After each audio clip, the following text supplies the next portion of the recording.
That's fucking loud.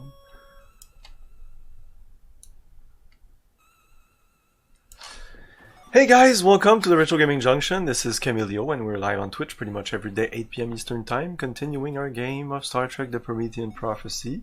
And I hope to finish it tonight. Pretty sure I'm gonna finish it tonight. It might be even a small, a short stream. So I found a second walkthrough, but it's essentially the same as the one I had. It's all the same. Okay, so there's not much I have to do. I don't know how I would have figured it out. I kind of read it in before, so I'm going to try to replicate it. So we put the robes on each other, which was, I guess, not too hard to figure out. And then I played the rod, and they just gave me the blue gem. Green gem, no. Play rod. Is it too late?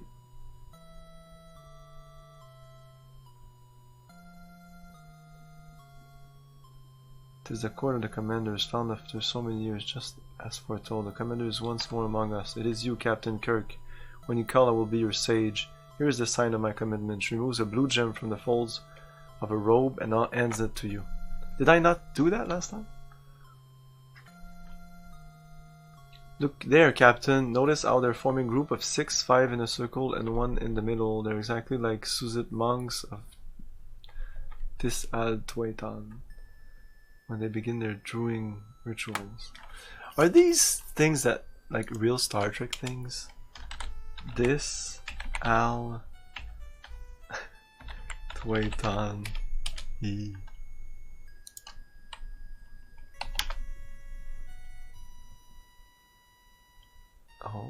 Oh, it says non-canon Star Trek.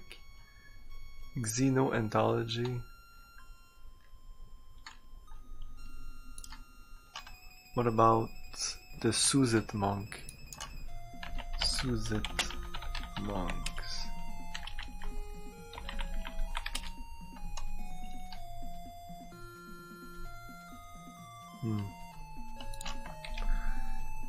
Okay, so now... Hey Base, are you ready to see the end of this? Oh my god. This might be one of the worst text adventure games that I will be playing here, because I won't be playing a lot of them, and those that I will play, I will definitely check if they're good or not, and this was just like a Star Trek text adventure game. It has not won any awards or anything. Perfect timing, yes indeed, we just started. And I have all the spheres, so I'm actually so close to the end right now. It's not even funny, I could have finished last time. It would appear that we are witnessing some sort of conclave. Okay, so I played the rod, right? Yeah, we did that, okay. Okay, I kind of know what to do, so I won't check the walkthrough. Apparently I have to go from here. Where are we? Cloisters south? Well, let's save.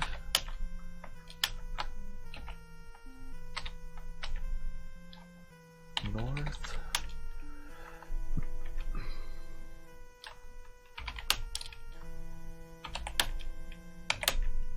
Okay, I was in the blue gate. Okay. West. West, northwest, east. Okay, so enter pod. The pod's interior is illuminated by a single shaft of sunlight. We did that already, we read that 6 times. I am Gadrin. So apparently you can talk to him about the abyss. Now ask Gadrin about abyss. Gadrin smiles, puckering his mouth into a nearly perfect circle. Ah, the abyss, in which we are supposed to delight. The abyss is but a memory of the Jolga, Captain. Our legend tell of a vastness beyond the stars, where the delighters may spin circles into infinity. The abyss, the legend says, is from where the Jolga came in days forgotten. There are Chamb, will find a meaning in the time to come and will begin to delight in earnest. 1972, you mean the second one? Well, in terms of it, this is a game, this is a commercial game. The 72 one was not. It was just a guy that made a thing, you know, for fun. So yeah, worse in that sense, definitely. 72 one was playable. Like I did play it for what, like an hour and a half? Hey, I got the best comment ever, by the way, on that video. I wanted to post it on Discord. Let's talk about it since this stream is gonna be short anyways. Yeah, the Star Trek 1972 by Don Daglow. Somebody said, wow, you are today the only capital person on the entire internet I've seen who has managed to play this and show proof. Proof, baby! Science! Might I ask you how you've managed it? I'm curious to try this out alongside Mayfield's Trek and Trek 73. I don't know why Trek 73 wasn't on my list. And then I responded, that is the best, by far, the best comment I've ever had on my channel. Most of the comments are, there's two categories of comments. Hey, how's it going? Mac. Hello, hello. There's two types of comments. You're playing the game wrong, and like this is not how you should, like the game shouldn't sound like this, or this is not a correct aspect ratio, or blah blah blah blah blah blah blah. Translated by I don't know what I'm talking about.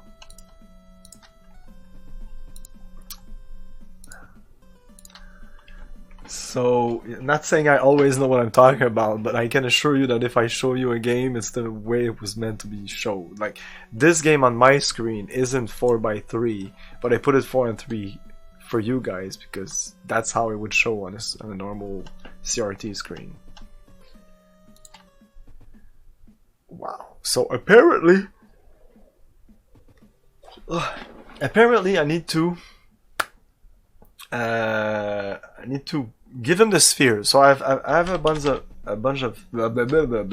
of inventory stuff here. 3 spheres: a rib, the small, and a gold sphere. The small sphere I can even eat.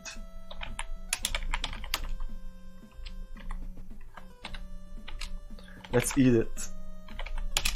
Eat small sphere.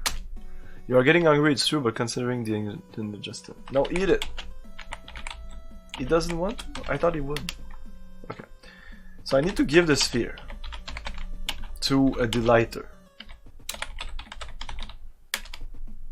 Which sphere do you mean? The gold, the small, or ribbed? Let's go with the gold. Whoops. Golden.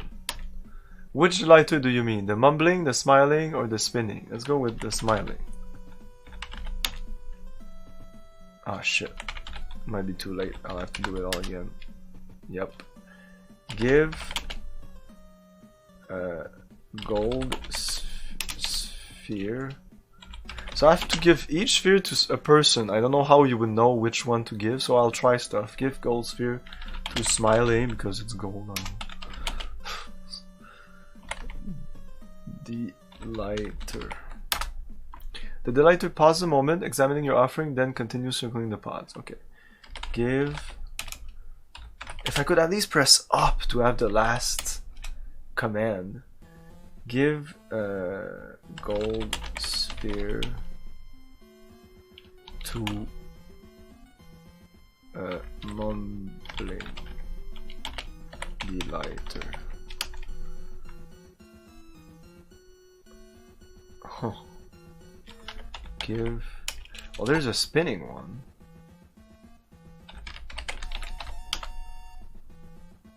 A rib sphere. I thought the ribbed one would be for the other guy. Let's give the gold one to the. Give gold sphere to delighter. spinning. Apparently, wow, is there an order? Give sphere to what's his name? Gawkin? Oh, gay. Yeah.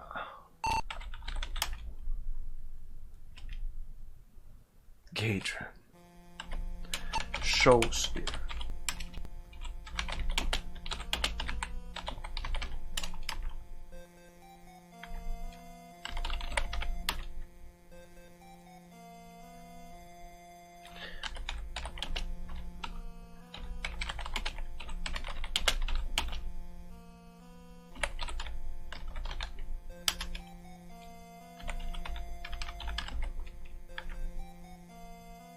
Okay, clearly it was for him. At first he ignores the preferred sphere. Wow. Like, this is just because I know it, you know? Since they don't really give you any indication that you're doing something near correct. At first he ignores the preferred sphere and continues walking, but the next time around he plucks it from your outstretched hand. Gadron appears fascinated by the glowing sphere's movement around the room. So give? Maybe I needed to say golden. Sphere to smiling delighter, right? Give golden sphere to delighter. Mumbling. No. Give what's the other one? Small. Give small sphere to mumbling delighter. There you go. Okay, save. No. Whoa.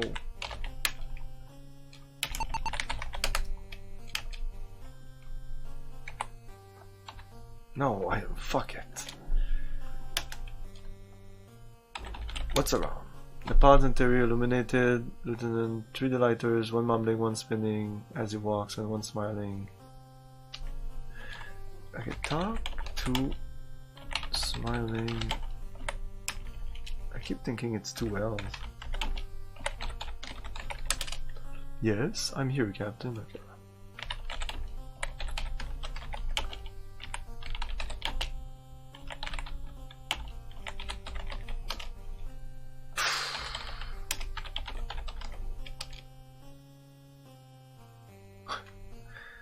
Okay, give golden sphere, like I said before, to the smiling, but there was an order, apparently. Eh?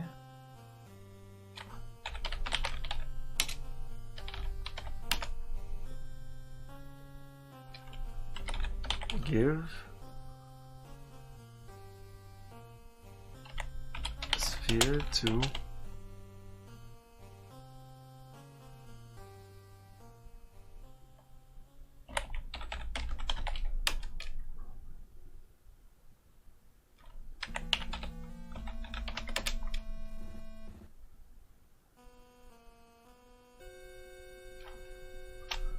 I don't get it.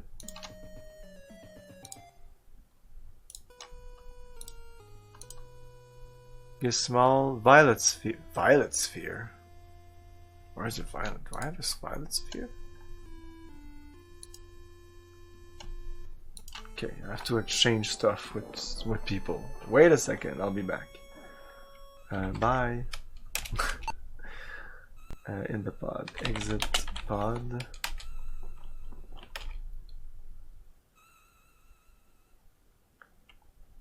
West, south, east, east, east, east, northeast.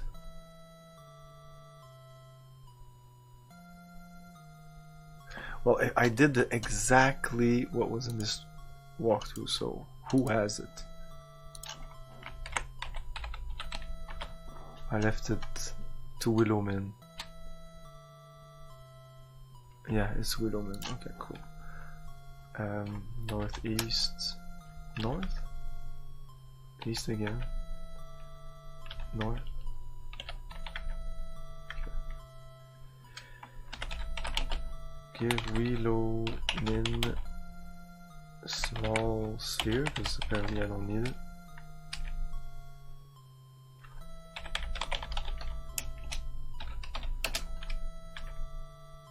Oh, the gold one. I don't need the gold one.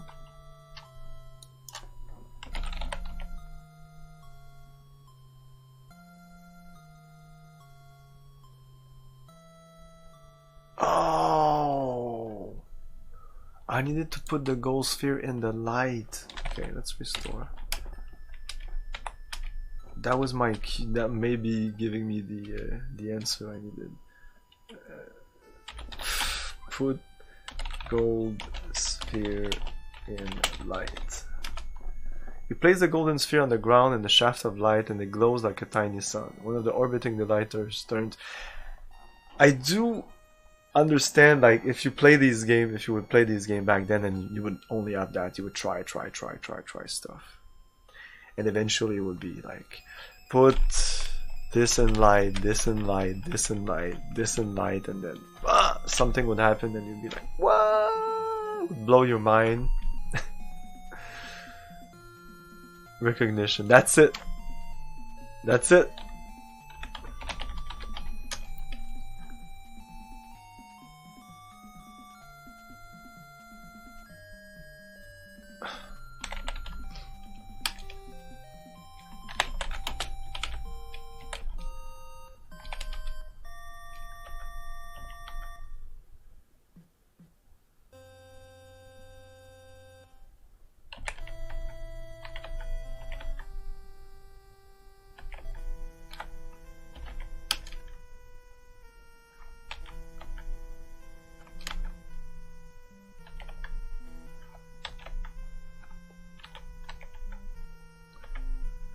Okay, give Willowman red gem. Oh, give Willowman. What gem do I have that I don't need? Blue gem?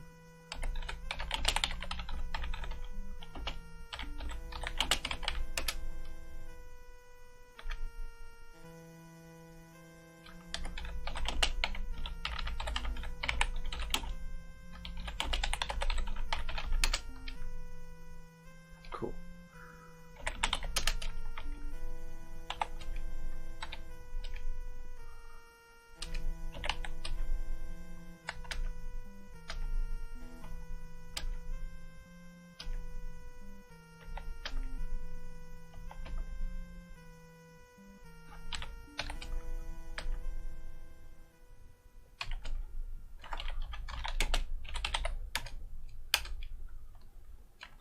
Give Violet. So I was using the only sphere that I couldn't give to anyone.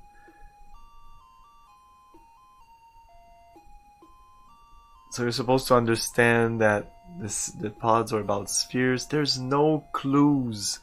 Nothing. This game gives you... The only clue I remember is the fool telling me you needed the gold sphere and it was south.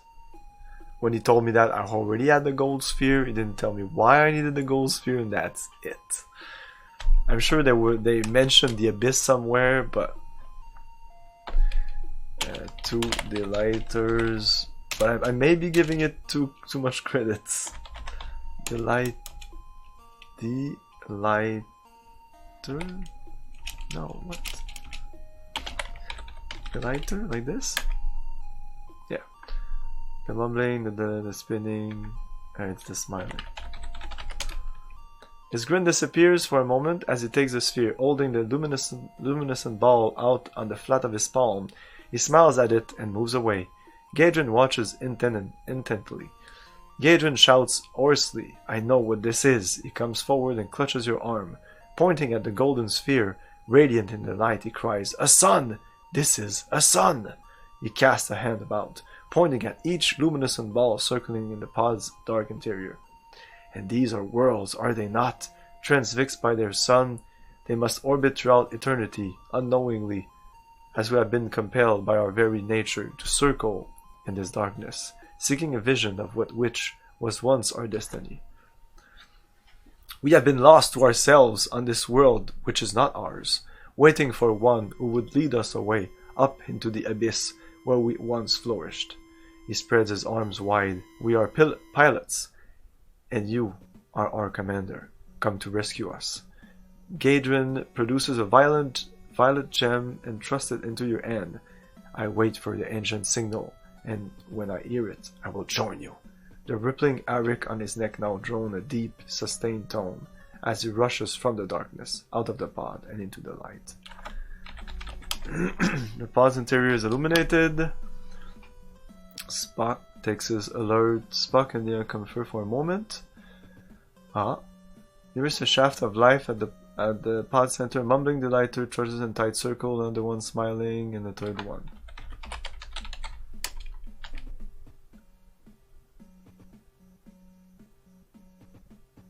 I don't have enough things to be able to continue the game, it seems.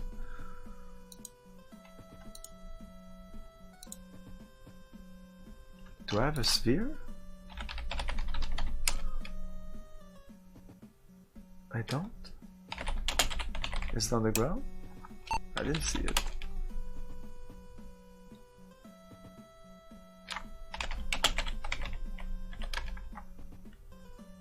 Oh, they're all there, okay. All of them. Okay, get all.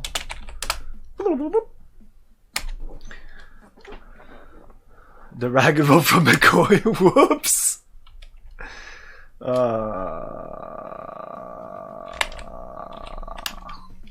That was not good.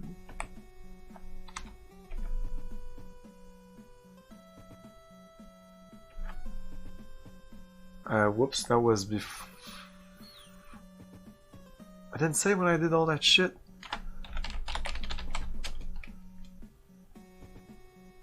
Okay, fuck. Whoops. Sorry.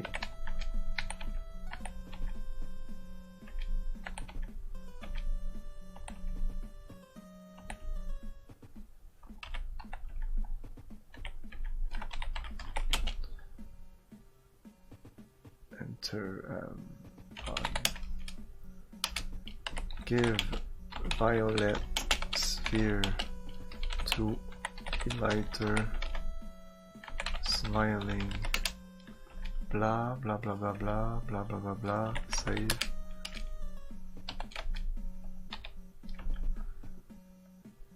Then get all spheres. Get all sphere. Get small. No.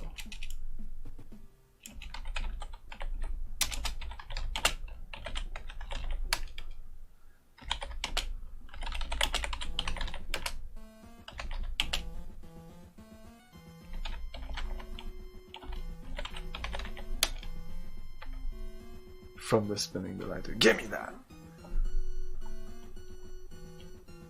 Is it okay to take these?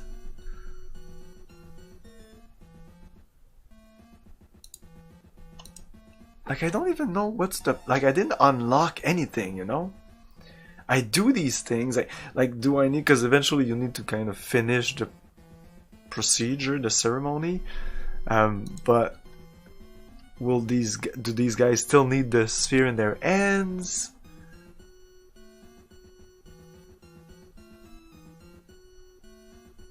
Yeah, get all the spheres. Okay, whatever. Give me that sphere, fucker. I need it. South, east, east, east. East again. Then east again, right? So many easts. Okay, give Willow Min gold sphere. Give communicator to Willow Min.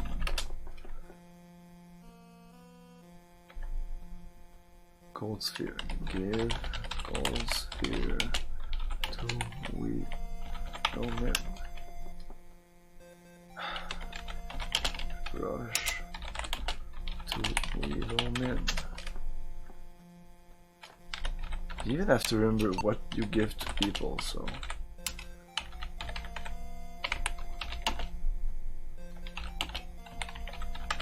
This guy's supposed to have the blue gem, I think. Yes, okay. Violet, yellow, green, blue. We're missing one gem. The violet gem. Where is it?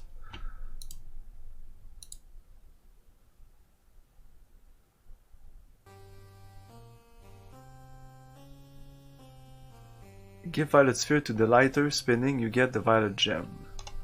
Did I though? Maybe it was on the ground.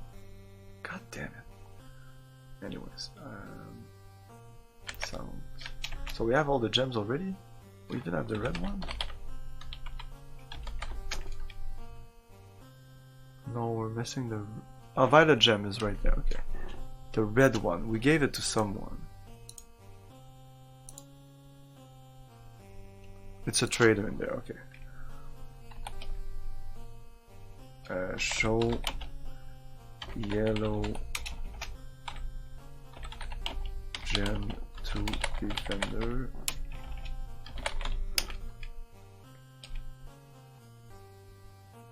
Okay, give I don't know which sphere do we have. Red sphere, violet sphere, give violet sphere to trader. Fork thing. Give fork thing to trader. Small disc. Give this one I can eat. Give small disc to trader. Red gem. Boom! Violet, yellow, red, blue and green. All the doors. Save. I'm sure if I would have paid more attention, all of these are some of the sect. We're almost there. So we need to put gem on rod. Yellow. Put gem on rod. Red. Put gem on rod. Blue. Put gem on rod. That I figured out myself though, that I could put gem on the rods. What's left? Violet. Oh. Put gem on rod. Green. Well, okay, they don't remove it from there.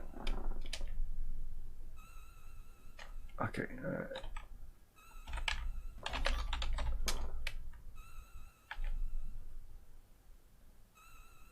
The violet one. Okay. Put gem on rod. Violet. Violet. There you go. You have a robe, a rod, and on the rod all the gems are there, and we have a ribbed sphere.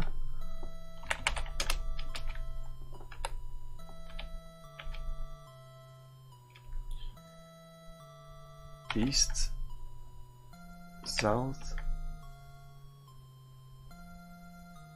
southwest.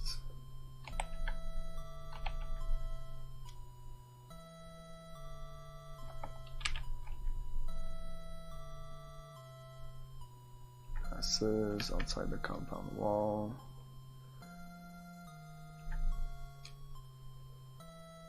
A processing of chanting Promethean weaves around the square. We're there.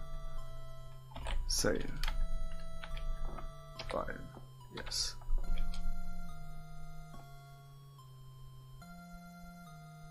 March about and chant all day. Okay. Join procession. You follow the line of chanters through a short tunnel and emerge into a wide space ringed with arcades, somewhat reminiscent of cloister from Middle Age or of European Earth. Cloister of the Chanters. Wide overhanging eaves rim the inside of this irregularly shaped enclave. In the center of the large roofless courtyard sits an immense, curiously fissured mound.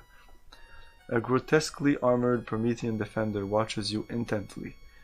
Deya leads you aside as the chanters prepare their conclave.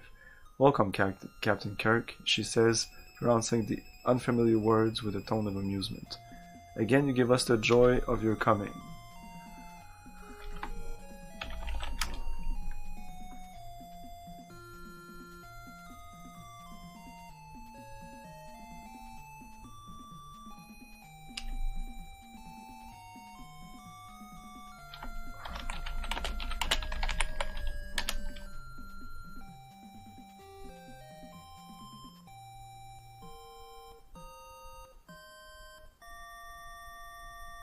Okay, apparently I need to play rod.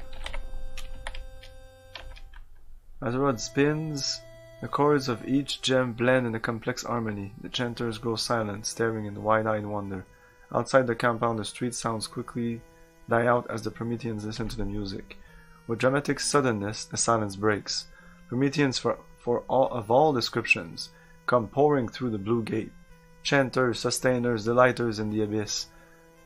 Oh, it's delighters in the abyss, so that's far from attempting to block their way. But even talking about the abyss didn't really give me any clues. Red-eyed defenders join the throng themselves. Among the excited cries, you distinguish a few repeated sounds. The seed! We hear the call! All gather for the rousing of the seed! Cloister of the Chanters. What may well be the entire population of Prometheus 4. As squeeze into the chanters' courtyard, each cast in a different corner around the fissured mound. The chanters have resumed the chord of their conclave, led by Deya, with the defenders humming their deeply resonant muster chord. You recognize Gildea? Jarpe hums with his sustainers, Gadron with the pilots, and Wulamin with the traders. All seem blissfully engaged in a trance that develops the entire population. Let's save. What may well be the entire population, all seem blissfully engaged, a grotesquely armored defender. The rod continues to spin. I never said spin the rod, but apparently that's what you need to do. But I never said that, I said play rod. Glowing now, it emits music suggestively as mysterious power. All at once, the mound is center of the necklace seems to come alive, glowing with the same sort of inner warmth. At this, the Promethean began ecstatic, crying, the seed is roused. I don't know, wait. Only one Promethean does not chant. The central portal is open, disgorging the gawky, misshapen figure of the Fool. He walks haltingly, grey eyes bobbing in and out with fear and confusion, as hush comes over the crowd, but only for a moment. The afflictor among us, you hear some whisper. Most of the Promethean, though, seem too wrapped up in their ecstatic humming to notice his arrival. He looks about nervously at the multitudes no longer under his control. So the Fool is the afflictor. McCoy really did nothing in this whole fucking game. But what's he doing here? You do not understand, Doctor, says Spock, who stands stooped over one end to his temple. None of us do. The group meeting of the Promethean minds here is so telepathically powerful that strong impressions are also reaching me. All we should do for the moment is wait. They stop in front of you, staring at the rod in your hand. His Arik begin to ruffle, producing a few hesitant sounds as he haltingly attempts to imitate the chord produced by the grey jewel. Gildea, Willomin, Deya, Geldrin, and Jarp gathers around him and begin to hum the chords of their respective chants. Okay. Captain, it is time. Give the rod to the grey-eyed Promethean. What? Spock, you can't be serious. The thing obviously has some great significance to these people. Give it to the afflictor? The one who's been oppressing them for so long? That would be like giving a phaser to an Alizobac walker. Alizobac.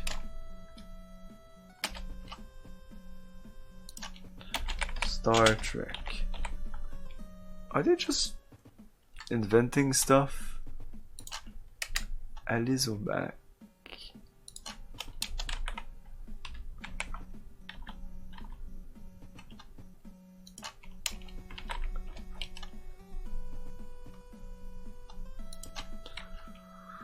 It doesn't even return to this game, because sometimes when I do research like that, it comes back to Promethean Prophecy.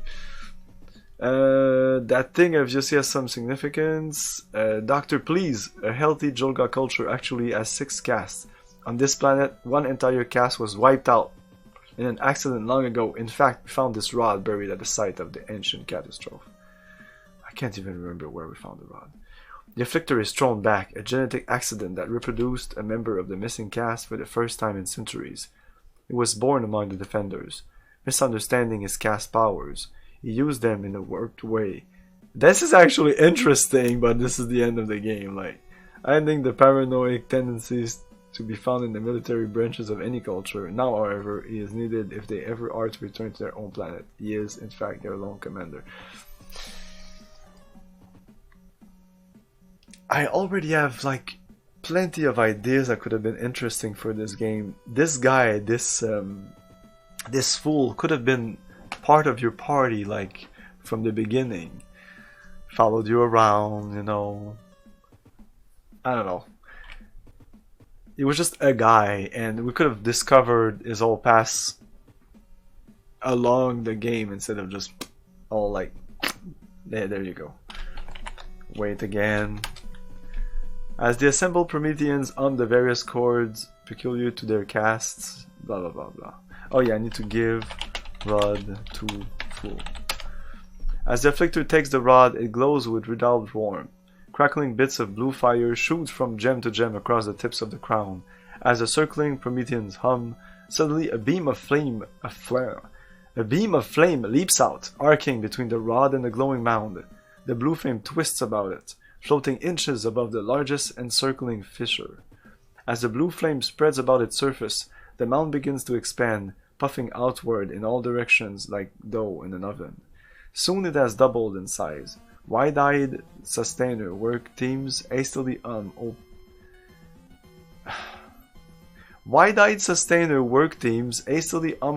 new doors in the compound walls to give the crowd a place to escape from being crushed. When the mound reaches 5 times its previous size, it stops growing. Surface folds and fissures appear, leaving a smooth shell roughly the shape of a giant saucer. A gap appears along the major fissure, quickly widening into an open doorway. Inside you can see what look like colored stools growing from the floor. Is that what I think it is? Asked Dimas. I believe, Spock says, that we have just witnessed the rousing from long hibernation of a species of living spacecraft. As various Prometheans run back and forth, loading supplies aboard their seed of far places, a delegation approaches. This game is putting me to sleep. Captain Kirk, the joy of your coming will be remembered always among the Jolga. For many skorks, the defenders have collected krill, adds the grey-eyed new commander.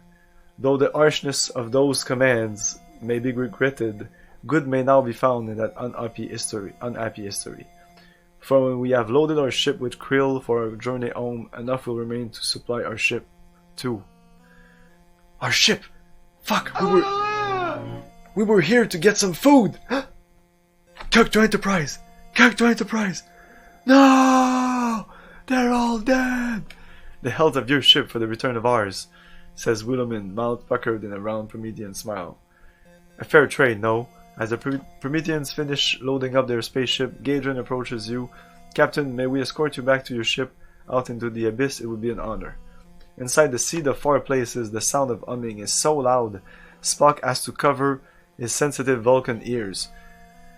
No viewport. God damn it. Whoa.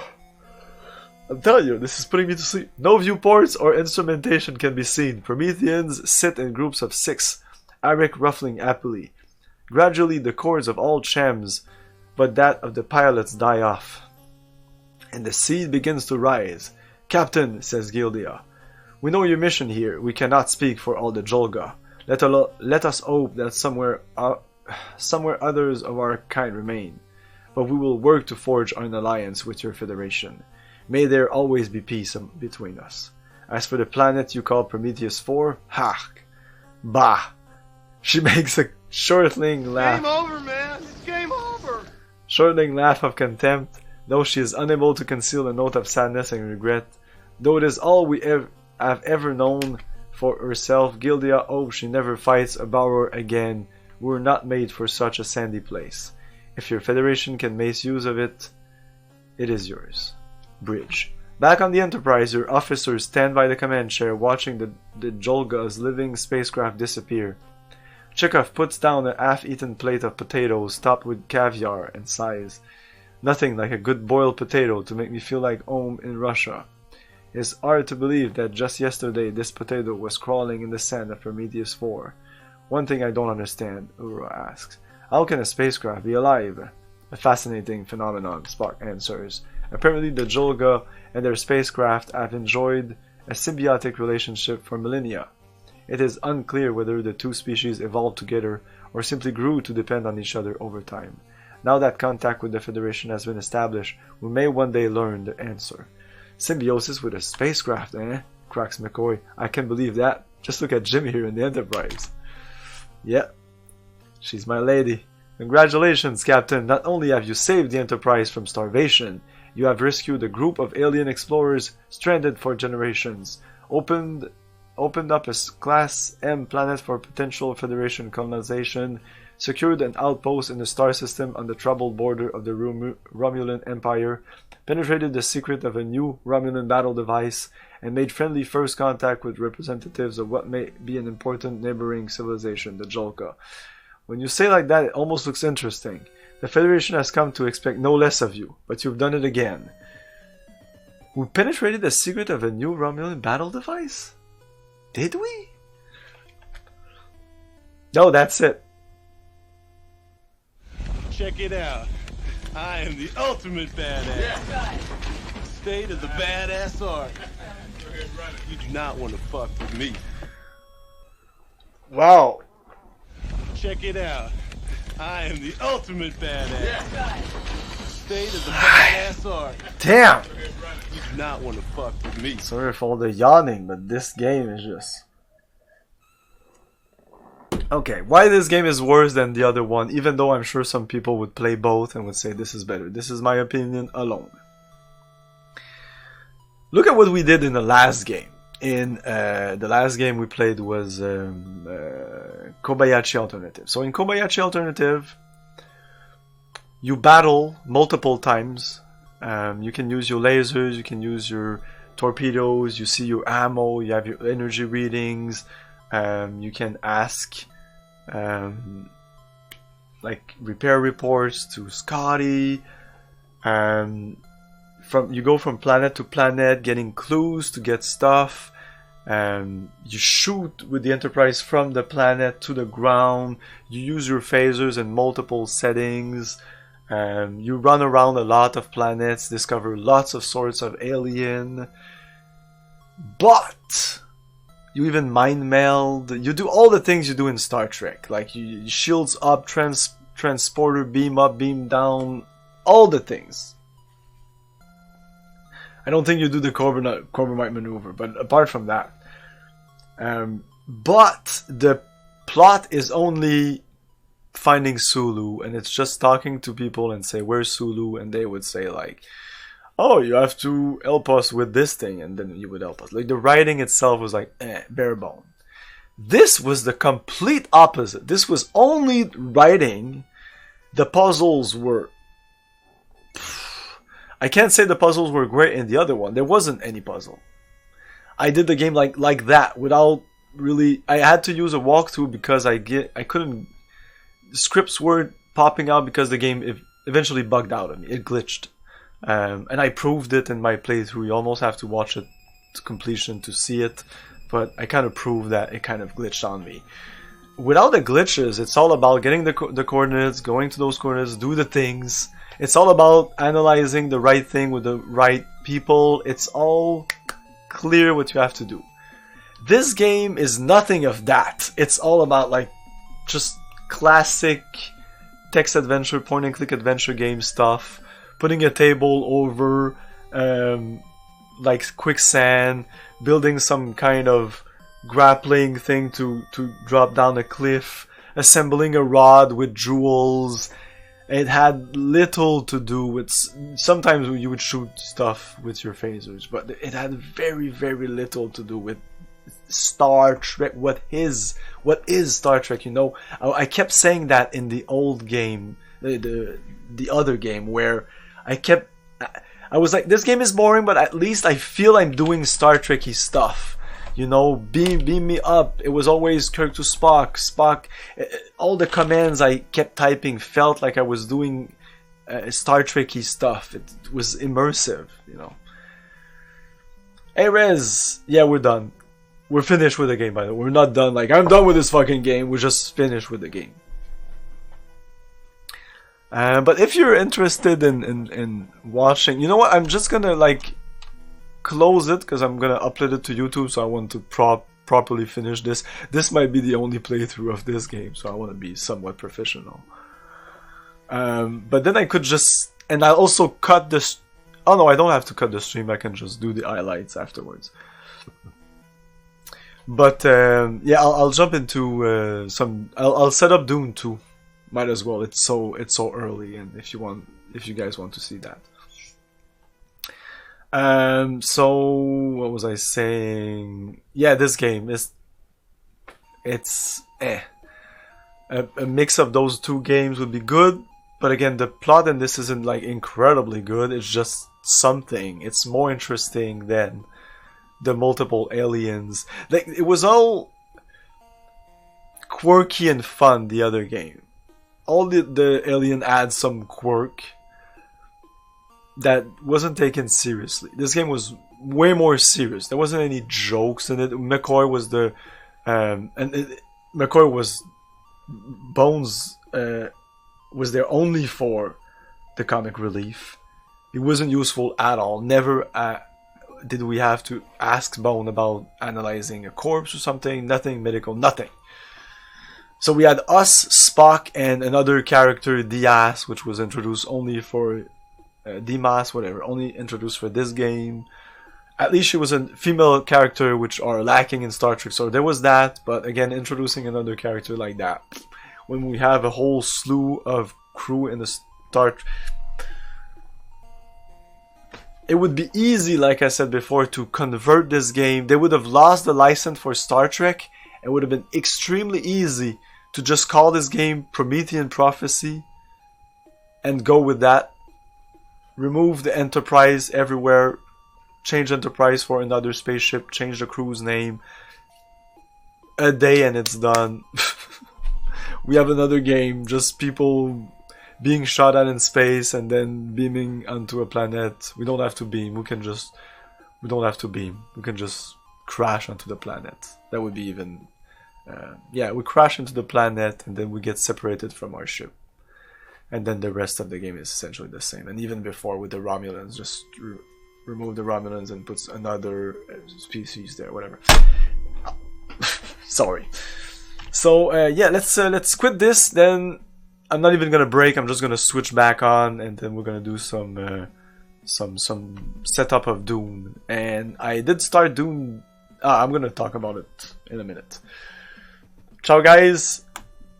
Thanks for watching, for everybody on YouTube, and stay tuned for more Star Trek. The Star Trek trek will continue. I think we might do Dune and another game before doing another Star Trek game, instead of like Star Trek game, Star Trek another game, Star Trek another game. I need to cleanse my palate because we're jumping into another text adventure game. Which one is it? List of Star Trek games.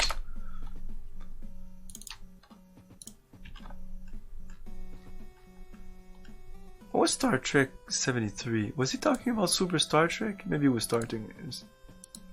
The guy was talking about Star Trek 73, Super Star Trek. First Contact? Promethean Prophecy? Simon and Schuster. Yeah. No, the Rebel Universe.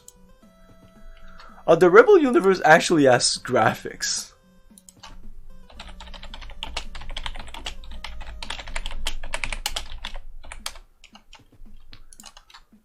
Atari ST. This was released on multiple consoles, which was not the case for this.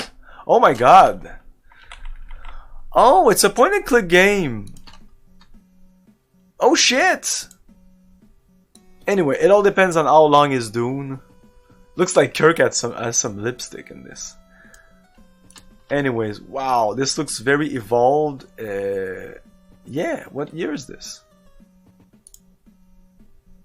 87. So just 1 year after this, and finally we have some graphics. It's even EGA, like we have faces and stuff. Actual fucking graphics. Wow. I'm impressed. Very. Maybe it's gonna be a piece of shit. What are the reviews of this? Gameplay, reception, unexpected tediousness of play. Wow, okay, they say that and they say that in. Oh, but that's for an Atari. Was it only an Atari? Oh shit, if it was only an Atari, I have to set up an Atari emulator. No, I'm sure it was also available on DOS. PC DOS. Oh shit, the DOS version looks like crap. The Atari version looks better though, but I might play the DOS version just because of the smoothness of the mouse. Because the Atari, I'm guessing it's gonna be with the joystick. There wasn't any mouse on the Atari, right? Yeah, the Atari version has better colors. This looks like CGA, but no, it may be EGA, but I don't know. Maybe it's just the colors they decided to go with. The palette. It's a shitty palette, if you ask me. If you want my opinion. Okay, so we're gonna cut the stream, but we're gonna come back with setting up Dune 2 for Tuesday or Thursday. I'm not sure I'm gonna stream on Tuesday. I didn't even put up the schedule yet because I don't know if I'm gonna be able to stream Tuesday. Okay, so stay tuned. Ciao. Thank you for your cooperation. Good night. I'll buy that for $1.